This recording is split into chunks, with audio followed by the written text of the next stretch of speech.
नमस्कार दोस्तों, स्वागत है आप सभी का अपने study platform R S academy 24 में। आज की वीडियो में हम देखेंगे देशी रियासतों से संबंधित महत्वपूर्ण प्रश्न। तो चलिए साथियों, शुरुआत करते हैं आज की इस क्लास का इस पहले प्रश्न के साथ। तो सबसे पहले है प्रश्न कि पहला प्रश्न इस प्रकार से है कि किसने राजपूताना की देशी रियासतों के साथ 1917-18 ईस्वी की अधीनस्थ संधि की बातचीत की थी। तो चार्ल्स मेटकाफ ने देशी रियासतों की संधि की बात की थी सबसे पहले। तो त्रिपुरा की देशी रियासत स्वतंत्रता आंदोलन में 20वीं सदी के प्रारंभ में क्यों शामिल हुई थी? तो बंगाली क्रांतिकारी त्रिपुरा में आश्रय लिए हुए थे, इस वजह से।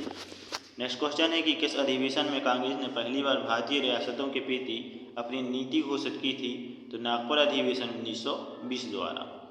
नेक्स्ट क्वेश्चन है भारतीय रियासत समिति या बटलर समिति का गठन कब किया गया था? तो 1927 ईस्वी में भारतीय रियासत समिति या बटलर समिति का गठन किया गया था। 1927 ईस्वी की बटलर कमेटी का उद्देश्य क्या था? तो भारत सरकार तथा देशी राज्यों के मध्य संबंधों को सुधारना। नेक्स्ट क्वेश्चन है कि All India State People's Congress का गठन कब हुआ था? तो 5 दिसंबर 1927 ईस्वी को All India State People's Congress का गठन किया गया था।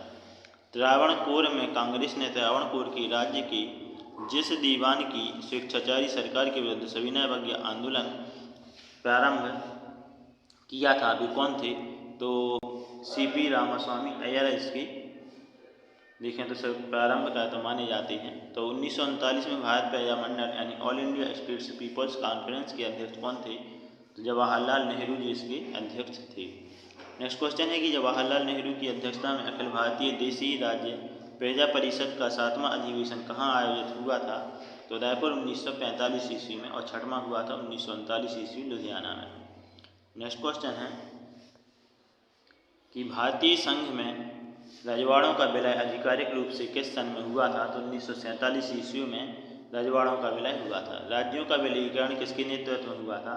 तो सरदार पटेल के नेतृत्व में। भारतवर्ष के विभाजन के समय ब्रिटिश भारत के किस प्रांत ने एक संयुक्त एवं स्वतंत्र अस्तित्व के लिए योजना सामने रखी थी? तो पंजाब में। नेक्स्ट क्वेश्चन है कि देशी राज्यों में से कौन सा राज्य यथावत यानी स्टैंड स्टिल समझौते का पक्षधर था? तो हैदराबाद। नेक्स्ट क्वेश्चन है रियासत विभाग अथवा राज्य विभाग की स्थापना किसकी अध्यक्षता में की गई थी? तो सरदार वल्लभ भाई पटेल की अध्यक्षता में। राज्य विभाग की स्थापना कब की गई थी? तो 5 जुलाई 1947 में। भारतीय रजवाड़ों के भारत में विलय होने के बाद भी किन 3 राज्यों ने भारत में शामिल होना विलंबित किया था? तो जूनागढ़, हैदराबाद और जम्मू व कश्मीर ने।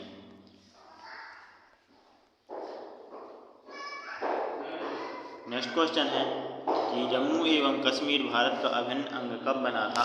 तो 26 अक्टूबर 1947 ईस्वी को जम्मू एवं कश्मीर भारत का अभिन्न अंग बना था।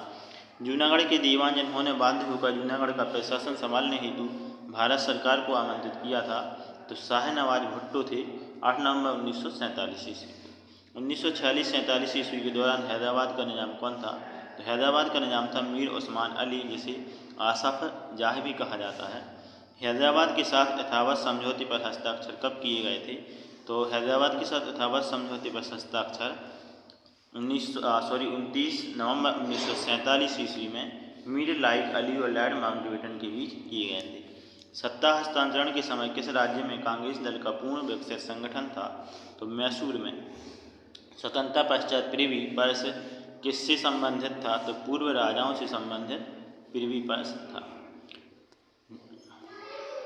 नेक्स्ट क्वेश्चन है कि किसके शासनकाल में राज परिवारों को प्राप्त होने वाली प्रिवी पर्स को समाप्त कर दिया गया था? तो इंदिरा गांधी की 26वें संशोधन द्वारा। इसके बाद द्वितीय विश्व युद्ध से संबंधित कुछ प्रश्न हैं, जैसे कि द्वितीय विश्व युद्ध कब प्रारंभ हुआ था? तो 1 सितंबर 1939 ईस्वी को जर्मनी की पोलैंड पर आक्रमण से द्वितीय विश्व युद्ध शुरू हुआ था। नेक्स्ट क्वेश्चन है कि द्वितीय विश्व युद्ध के संबंध में भारतीय राष्ट्रीय कांग्रेस की क्या नीति थी? तो पूर्ण स्वतंत्रता का आश्वासन मिलने पर ब्रिटेन को सहयोग। नेक्स्ट क्वेश्चन है कि 17 अक्टूबर 1939 ईस्वी को भारत को जर्मनी के विरुद्ध किसने युद्ध घोषित कर दिया था? तो लॉर्ड लिथगो ने। 1939 ईस्वी में कांग्रेस मंत्रिमंडल ने 7 प्रांतों में त्यागपत्र क्यों दे दिया था? क्योंकि द्वितीय विश्व युद्ध में भारतीयों की सहमति के बगैर ब्रिटेन द्वारा भारत को शामिल किए जाने के विरोध में। महात्मा गांधी का मानना था कि द्वितीय विश्व युद्ध में भागीदारी से आशय किस सिद्धांत का उल्लंघन हुआ, तो अहिंसा। नेक्स्ट क्वेश्चन है कि द्वितीय विश्व युद्ध के समय ब्रिटेन का प्रधानमंत्री कौन था, तो विंस्टन चर्चिल 1940 से 45 ईस्वी तक। नेक्स्ट क्वेश्चन है किसने अंग्रेजों से एशिया छोड़ने को कहा था, तो महात्मा गांधी ने। नेक्स्ट क्वेश्चन है कि द्वितीय महायुद्ध कब समाप्त हुआ, था 1945 ईस्वी में। तो चलिए साथियों, ये थे हमारे देशी रियासतों से संबंधित कुछ महत्वपूर्ण प्रश्न। आई होप आपको ये प्रश्न अच्छे लगे होंगे। तो हमारे चैनल RS Academy 24 को सब्सक्राइब करके बेल आइकन को प्रेस कर लें और वीडियो को लाइक कमेंट शेयर कर दें। इसी के साथ जय हिंद, वंदे मातरम।